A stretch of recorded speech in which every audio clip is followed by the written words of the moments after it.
Welcome to Chapter 3, Federalism. Federalism is an important concept for the United States and, as it turns out, for much of the democratic world on the planet today. The United States basically created this idea. Through the Constitution, our current governing document. It was considered at the time to be a great experiment.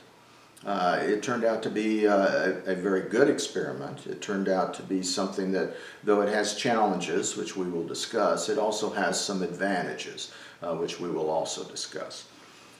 To understand federalism, what we need to remember is that those 13 British colonies that opted to leave Great Britain left as separate independent nations, as separate states. Okay, the definition of state is a sovereign independent nation. And so Virginia voted to leave Great Britain. Massachusetts voted to leave Great Britain. Now, they realized, these 13 colonies, they realized that they couldn't fight the British alone. They needed to work together. And so basically George Washington's army, even though he was considered the commander of the Army of the United States of America, that army quite simply was made up of various state militias. The states sent their militias to serve under George Washington. Now, what ended up happening is we win the American Revolution. And we had a governing document, and it was basically a document dealing with a confederation, not to be confused with the Confederate States of America. But that document quite simply didn't work.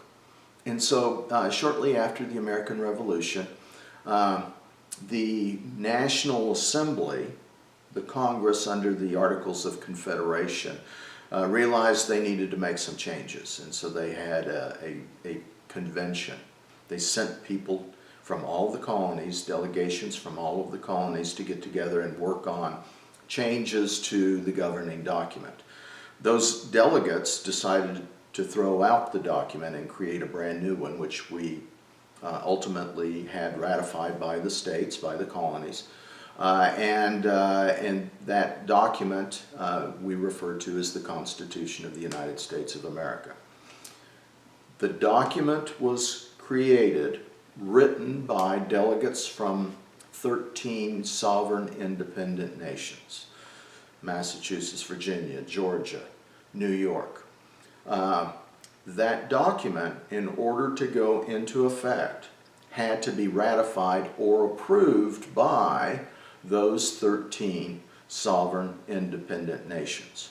Actually, there were provisions that said if a certain number of these states approved the document, it would go into effect. So you didn't have to continue to be part of the United States of America if you chose not to.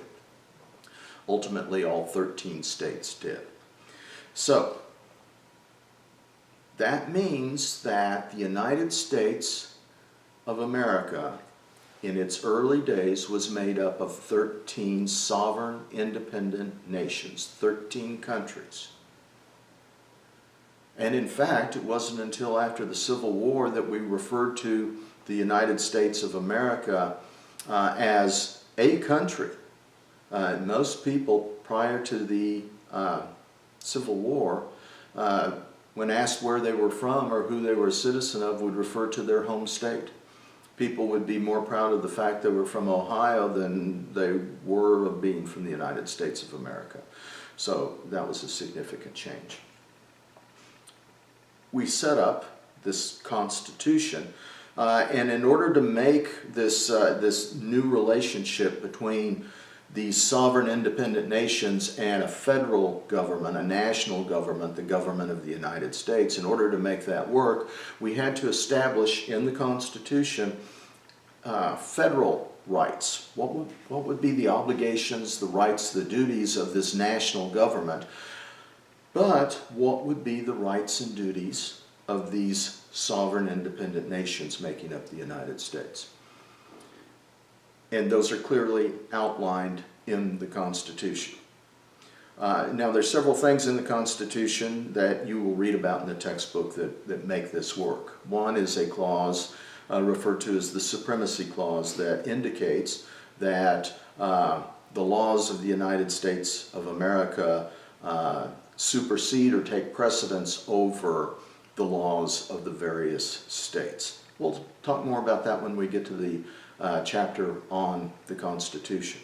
But there's also a clause in the Constitution that says if it's not mentioned here as a specific duty or right or obligation of the federal government, the national government, then it automatically becomes a right of the state, these states.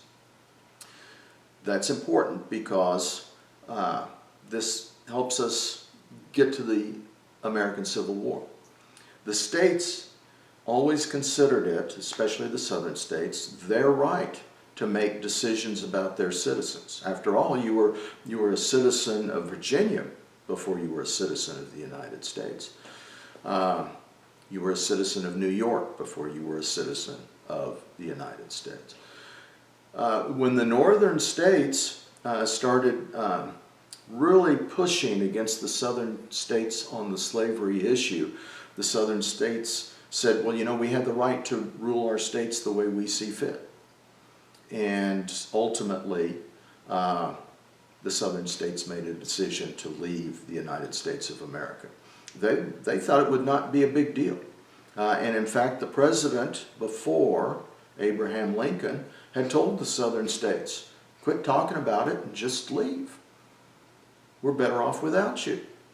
The northern states felt the same way. They wanted the southern states to just get the heck out if they were going to argue. Much to the surprise of the citizens in the southern states, and much to the surprise of the citizens in the northern states, Abraham Lincoln, as President of the United States, the new President of the United States, decides he's not going to let the southern states leave. He's going to go to war and make them stay in the United States of America. Again, the southern states were very surprised about this. The northern states also surprised, and in fact there were riots in New York City against Abraham Lincoln's actions to go to war against the Confederate States of America. We continue that battle between states' rights and federal rights today. And in fact, the state of Texas and over 25 of the states in the United States have in excess of 30 lawsuits filed against the United States government, indicating that they feel the U.S. government is in violation of states' rights as outlined in the Constitution of the United States. So, go to Blackboard and look for your assignments, and we'll talk again soon. Thank you.